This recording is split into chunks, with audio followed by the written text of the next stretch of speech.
Good morning, good morning. May 1. Yung iilan sa ating alaga. Yung mga alaga nating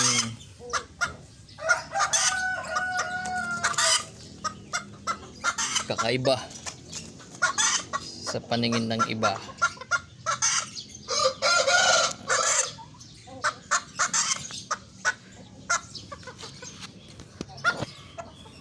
Modern game bantam.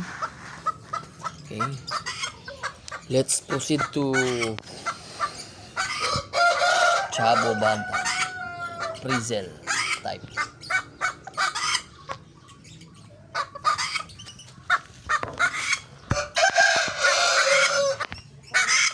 Lower type ng Chabo.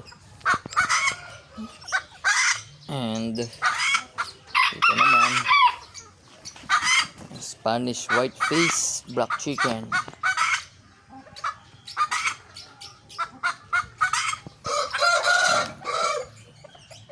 Yung mga alaga na kakaiba sa mata ng iba.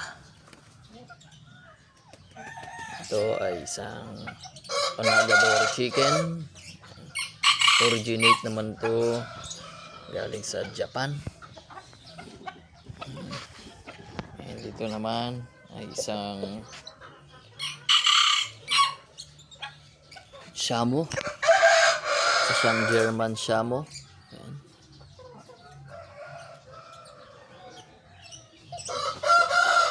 Tangkad din ito. Na malaki ang katawan, bulto. And syempre hindi magpapahuli ang ating dongtaw. May 3 variety. Ito dongtaw white.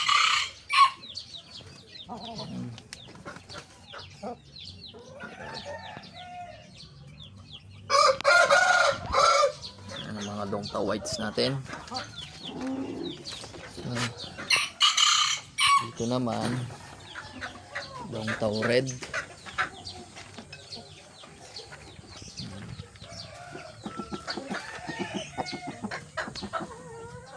Ito naman ang ating mga dongtaw red. Sa kabila dongtaw blue, kaya lang hindi ko nailapag ang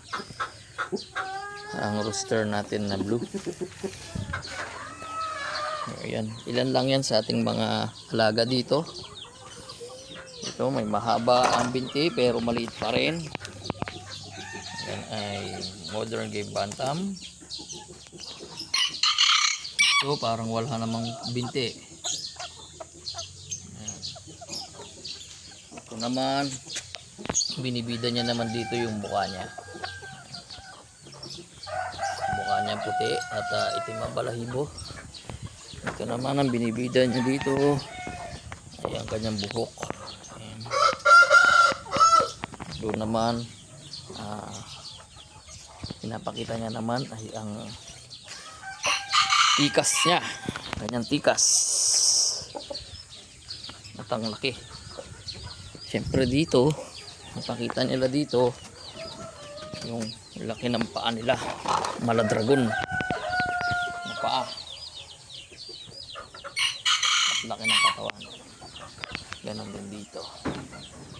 So meron pa tayong ibang mga napalaking breed pero hindi ko pa sila ngayon may ikuan dahil hindi pa sila fully matured at nasa galaan sila. Meron pala dito yan, ito naman ay malasundalo din, matapang warrior ninja type na ganoy.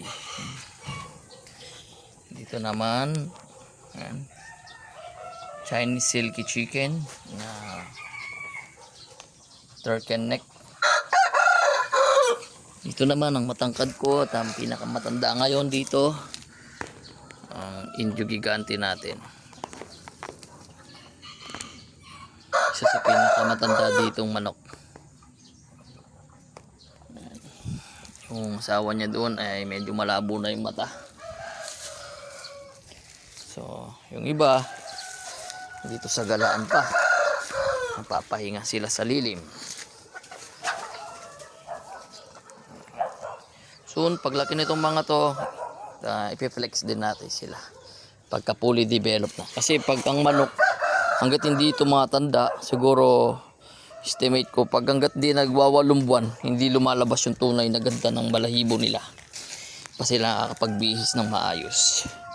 Kaya at least 8 months, mas magandang i-flex sila. So yan, medyo nailibot ko na kayo dito sa aking yard. Maliit na yard. Ito yung mga Rhode Islands natin at saka mga heritage. So, sobrang init dito ngayon. May 1. Mayo 1.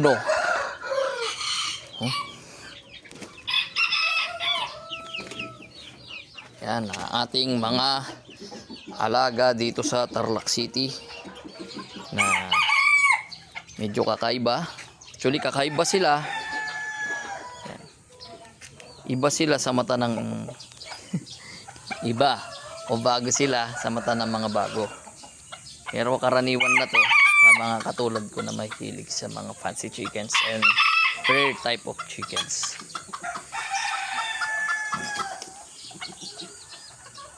So, yun lang po muna. Thank you so much.